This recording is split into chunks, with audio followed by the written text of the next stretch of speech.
This is a clip from the Red Cow Arcade podcast. I made a video game purchase. Oh yeah, what'd you buy?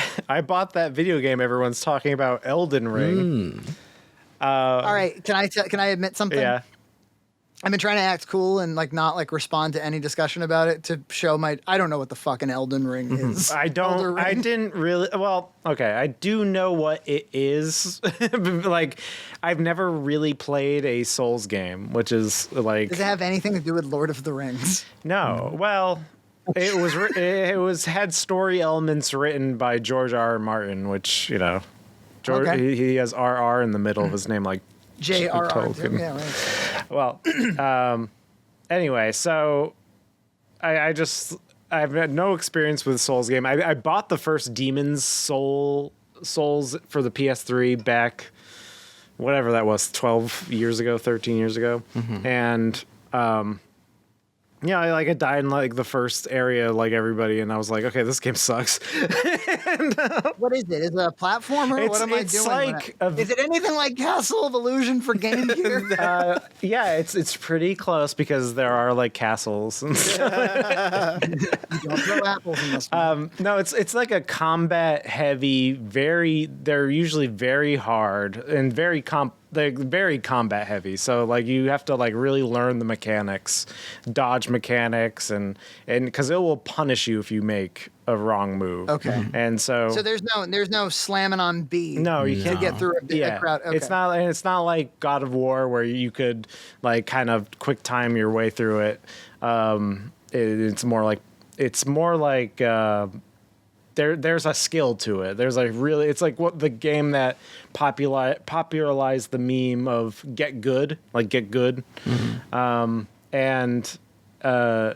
But this one is a little more balanced. It's kind of like your other favorite game, Breath of the Wild, where I like it fine. I just I had to put it down because I was. But it gives me that same kind of vibe where it's like, oh, this is a really interesting world that I can go around in. But then there's also really intense combat, mm-hmm. and I'm enjoying it for somebody who's. It's funny because I've been playing Mario games with my son every night. So we played through Super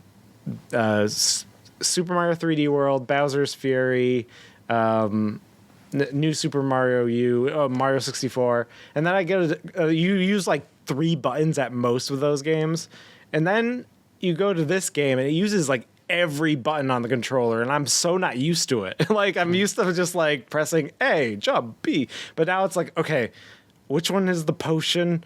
Which one is the because you have to use these fingers and these fingers, and then you have to press the middle because the DualSense PS5 thing has a middle part that you can press. Mm-hmm. It's everything is used, and so I'm my brain, my aging brain has to fit around this game because that's something I've really been enjoying about these Master System games is it's 2 buttons, mm-hmm. man. Yeah. 2 action buttons. And actually because of my kids, I haven't played a lot of AAA games, so it's like a muscle I haven't used in a long time.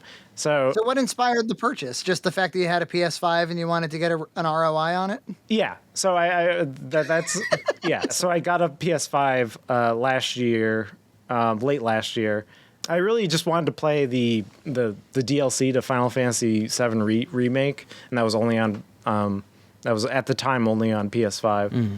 And so I got that, and then I didn't play it at all. And then I saw everyone talking about this Elden Ring game. I've never played through a Souls game, and so I was like, it's been getting 10 out of 10 reviews, and I like George R. R. Martin, so I was like, I guess I have to just make a purchase. Mm-hmm. But it's great, and it's. Especially the landscapes where in Breath of the Wild you saw it and you were like, I like what I'm seeing, but I can tell the Switch is struggling with this, and it's the edges are jaggy. It's not perfect, and so when you have a system that can just render what is the ideal of Breath of the Wild, you're just like, you are blown away, and it is something that I've kind of missed because of my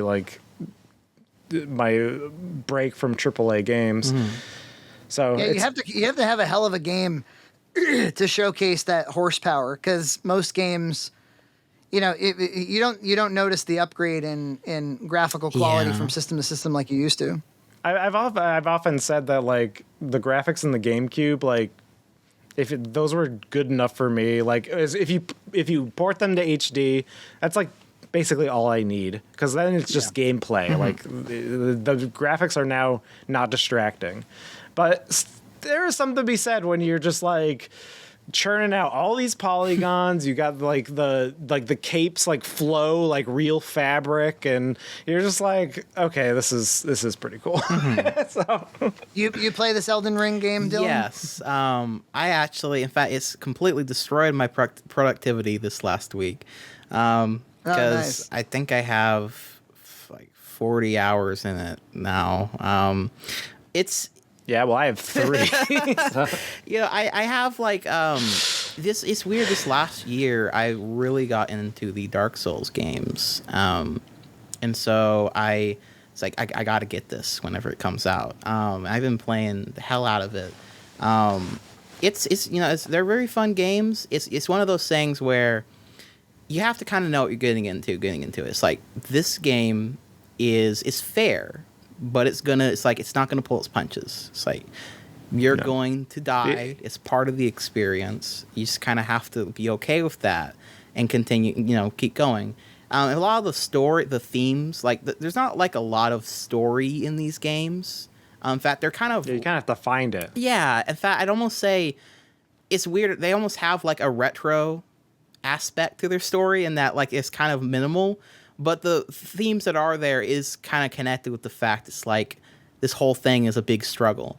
And that's what I liked about like Super Metroid growing up, is that there wasn't like a lot of story, but the environments told the story. And I feel like I watched my friend play a lot of Bloodborne. That's what I felt like. You could tell from the environment some of the story and some of the implied story. So I really appreciate that, and I get a lot of that in this game as well. It's really fun. It's definitely really good. I have to. It's funny. I on Twitter I wrote like one tweet. I was like status update on stuff, and like the last part was like, also Elden Ring is really fun. And then now Twitter is, anytime I go on there's like a million tweets about Elden Ring. It's like decide to recommend me now. Oh yes. So that's it's like when you are looking up how to, like, I don't know, fix something in your house. It's like, oh, I got to fix my table, and then all of a sudden, like, YouTube recommends like 1,000 table like remodeling videos or something, or like refinishing to videos. And you're just like, this guy really damn it, you screwed up my algorithm for a week. You'd think that they'd be better than that by now. I tell you, if I watch one thing related to WWE, they're like, "Do you love wrestling?" Like, I swear, there's certain, there's like corporate entertainment that's like, okay, if you even sort of like it, we're gonna push on you really hard. For sure. Yeah. Anything tangentially related to like John Oliver, they will shove him in your face. Subscribe to Red Cow Entertainment on Patreon for full episodes every other week.